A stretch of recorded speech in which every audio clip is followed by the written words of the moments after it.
Welcome to Chillin' 101. We hope this video helps. In this video, I will show you how to connect MetaMask on MetaMask browser. First, open your MetaMask browser and navigate to the official extension store.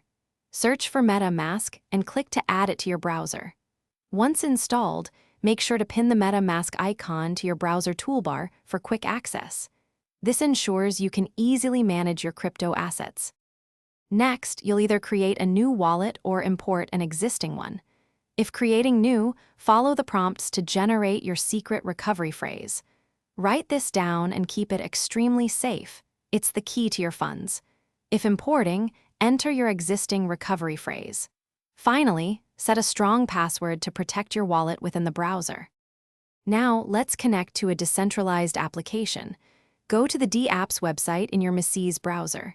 Look for a Connect Wallet button, usually found in the top right corner. Click it, and a list of wallet options will appear.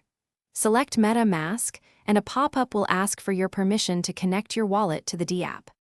Finally, when you initiate an action on a dApp that requires a blockchain transaction, MetaMask will pop up. This prompt shows you all the transaction details, including the amount and any associated gas fees. Always review these details carefully to ensure they are correct. Once you're satisfied, click Confirm to approve the transaction and complete your action. Thanks for watching. Consider subscribing if we helped you.